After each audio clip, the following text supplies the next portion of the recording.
Hola, ¿qué tal, doctores y doctoras? Muy buenos días, muy buenas tardes o muy buenas noches. El día de hoy vamos a revisar un conjunto de temas que es síndrome de intestino irritable, dispepsia funcional, Zollinger-Ellison, enfermedad de Menetier, entre algunas otras. Empecemos con síndrome de intestino irritable. Como siempre, vamos a iniciar con casos clínicos, los resolvemos durante la clase y aclaramos cada punto. Nos presenta una femenina de 34 años de edad, empleada administrativa, que acude a consulta por presentar dolor crónico en el marco colónico de 6 meses de evolución. La paciente refiere que el dolor se presenta 2 veces por semana, empeora en épocas de estrés y se asocia a episodios alternados entre heces duras fragmentadas y evacuaciones disminuidas de consistencia. La paciente menciona que la molestia suele aliviarse parcialmente tras la defecación, niega fiebre, sangrado o síntomas nocturnos. Y nos preguntan, según los datos descritos, ¿cuál es el diagnóstico más probable? Enfermedad inflamatoria intestinal, síndrome de intestino irritable de subtipo mixto, cáncer colorectal o dispepsia funcional.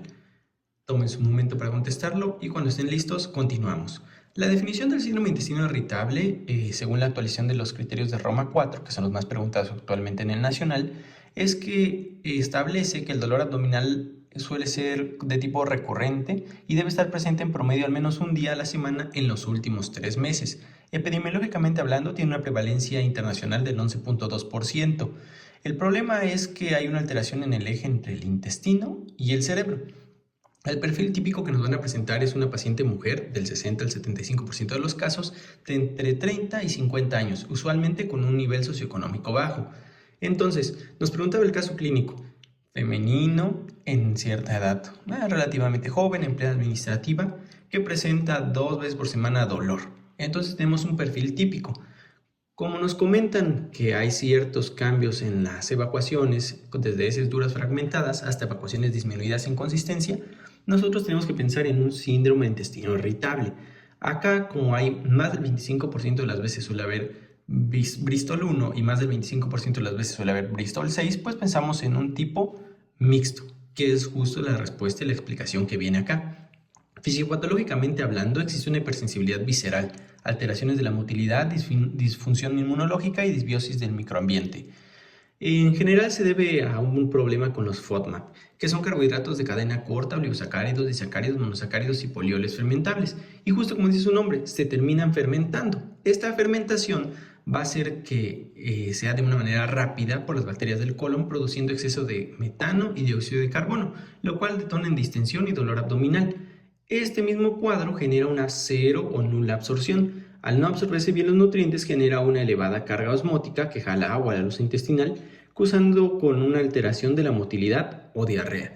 Clínicamente hablando, el paciente va a referir que los síntomas, dolor, distensión, dispepsia, flatulencias, se producen entre 15 y 3 horas después de comer. En cuanto a clasificación, tenemos 3 tipos: constipación, diarrea y mixta. ¿Qué se les ocurre en cada cosa? Como su nombre lo dice. En el caso de constipación, más del 25% de las deposiciones van a ser heces duras y disminuidas en consistencia en menos del 25% de las veces. Caso contrario en la diarrea, donde va a ser principalmente con evacuaciones disminuidas en consistencia en más del 25% de las veces. O en el caso clínico que vemos un tipo mixto, ya que este tipo mixto nos refiere que hay ambas en más del 25% de las veces. Hay ciertos datos de alarma que tenemos que asociar directamente cuando nos pregunten en un caso clínico. Nos pueden describir un caso clínico muy complejo, con mucho texto, hablarnos de tal fulanito, de tal paciente, con muchos datos clínicos, pero si el caso clínico nos habla de hematoquesia directamente, doctores, pues tenemos que pensar que es un dato de alarma, ya que si el paciente presenta cualquiera de estos datos no es intestino irritable y debemos referirlo inmediatamente para descartar cáncer o patología orgánica. Algunos otros son síntomas nocturnos o que son progresivos, pérdida de peso inexplicable, anemias y causas aparentes, fiebre, aparición de los síntomas en mayores de 50 años, usos recientes de antibióticos. Algunas bibliografías nos hablan que debemos tener cierta precaución, ya que si el paciente nos refiere que al evacuar después de 3-4 ocasiones de sea Bristol 1, Bristol 7, Bristol 6, hay cierto rojo rutilante en el papel, pues tenemos que hacer una exploración, ya que muchas veces suelen ser fístulas o fisuras anales que se generan de la lesión constante del roce del papel en la zona perianal. El tratamiento suele ser escalonado, iniciando con un tratamiento no farmacológico. Se recomienda evitar ayunos prolongados, masticar e ingerir los alimentos lentamente y reducir la ingesta de almidón resistente y alimentos con sorbitol. De primera línea tenemos antiespasmódicos para el dolor que tiene el paciente, como bromuro de pinaverio o bromuro de butiliocina. Asimismo, para el subtipo de constipación podemos hacer uso de laxantes como el Psyllium plantago, ya que nos va a ayudar además de ser fibra. Pasamos a los siguientes temas: gastritis, Zollinger-Ellison y enfermedad de Menetier. Empezando con gastritis, nos presentan un masculino de 45 años sin comorbilidades, previamente sano, el cual acude a consulta por un dolor abdominal ardoroso severo de 3 meses de evolución, el cual se acompaña de cuadros de diarrea crónica. Ha recibido tratamiento con omeprazol a dosis plenas, es decir, dosis correctas, durante 8 semanas sin ninguna mejoría clínica. Se realiza endoscopía alta que revela úlceras múltiples de localización atípica en la segunda porción del duodeno. Y nos preguntan, ¿qué entidad sospechamos y con qué síndrome genético lo asociamos frecuentemente?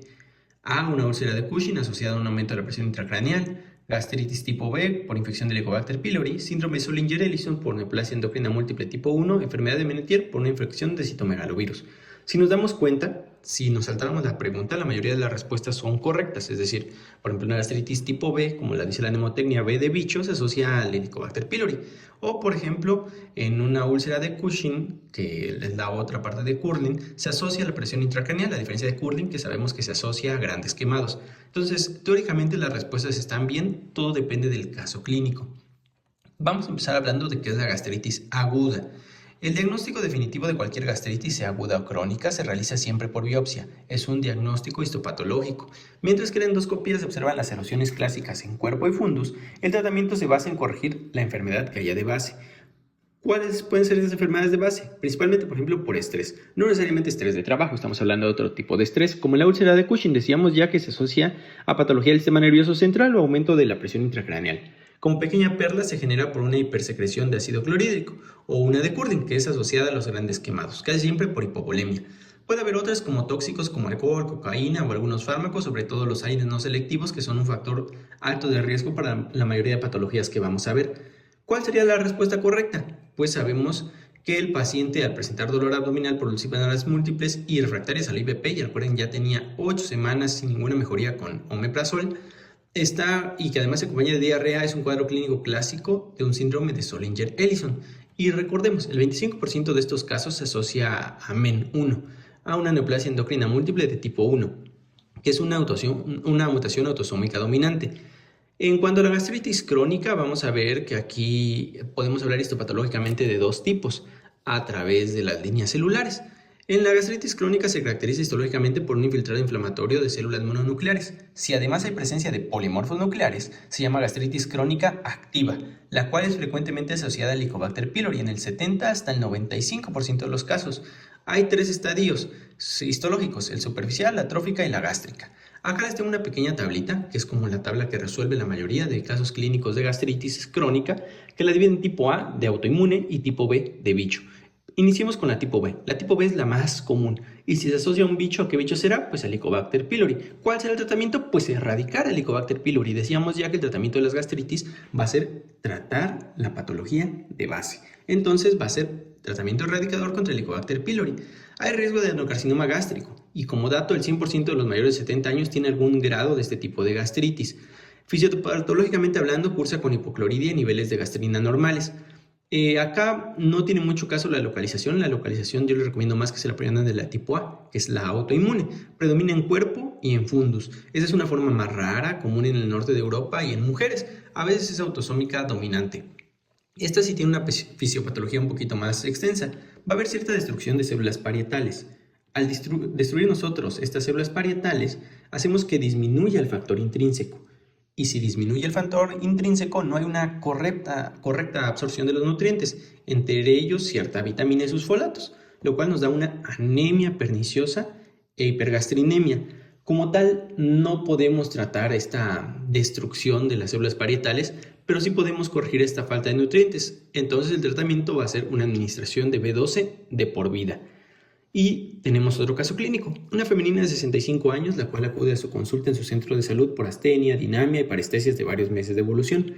En los estudios que ustedes les llegaron a pedir, destaca que hay una anemia con volumen corpuscular medio elevado. En la endoscopía, que también ya le pidieron, se observan datos de atrofia gástrica y la biopsia reporta destrucción de glándulas con infiltrado mononuclear, predominantemente en cuerpo y fundus.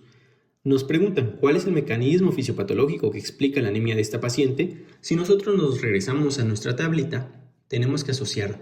Primero nos habla que es una paciente mujer. Nos dice que tiene 65 años. Entonces, ¿cuál de acá les consideraron ustedes que puede ser un poco más normal? Pues la de mujeres, ¿no? Ya empezamos a asociar, puede ser de tipo autoinmune.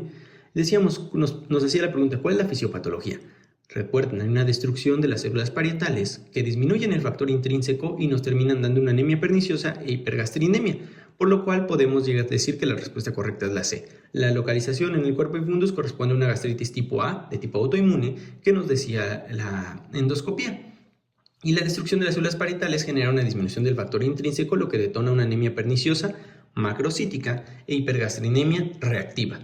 Pasamos a un pequeño subtema o tema que es Menetier, que se relaciona mucho y en la mayoría de libros, por ejemplo en el de Schlesinger, lo ponen junto a estos temas. Sin embargo, a pesar de los síntomas, no se considera una forma de gastritis. ¿Cuáles son estos síntomas? Dolor en epigastrio, anorexia, vómito, disminución de peso, anemia y además hipoalbuminemia. ¿Por qué? Porque es una gastropatía que pierde proteínas. ¿Qué proteínas va a perder específicamente? La albúmina. Esta conlleva riesgo de úlceras y cáncer gástrico. En cuanto a su epidemiología, afecta clásicamente a varones entre 40 y 60 años y se debe a una expresión excesiva del factor de crecimiento transformante alfa. Esto estimula exageradamente a un receptor llamado EGFR. En niños suele relacionarse por infección de citomegalovirus. Si se acuerdan de uno de los casos clínicos anteriores, nos hablaban de Menetier y nos hablaban de su relación con citomegalovirus. Pero esto suele ser sobre todo en niños. Acá tenemos unas imágenes de una endoscopía y un cierto fármaco, pero no tiene caso profundizar en esta parte. Pasamos a Zollinger-Ellison. ¿Qué es Zollinger-Ellison? Bueno, es un tumor de tipo neuroendocrino que va a producir gastrina. Es un gastrinoma que va a provocar hipersecreción ácida y úlceras pépticas severas y muchas veces refractarias al tratamiento. Epidemiológicamente hablando, afecta a varones de entre 35 a 65 años, nos dice la guía. El 65 a 75% son de tipo esporádicos, pero casi un 25% se asocia a MEN1, que es justo la pregunta que nos hacía el caso clínico. Es de herencia autosómica dominante por una mutación del gen MEN1. Y esto, pues sí, recuérdenlo, esto se llega a preguntar en simuladores, tipo en Armaster y demás. La localización suele ser número 1, duodeno. Acá les puse que suele ser mayores a 2 centímetros, pero dependiendo de la bibliografía van a encontrar ciertas medidas que cambian. Solo recuerden que la localización principal es duodeno. Si les llegan a preguntar algunas otras, puede ser a nivel gástrico, pancreático y demás. El cuadro clínico, al ser un tumor que produce gastrina de manera constante, vamos a tener un paciente con dolor abdominal por úlceras múltiples y o refractarias a los IVPs, como el omeprazol, acompañados de diarrea casi siempre y deficiencia de vitamina B12.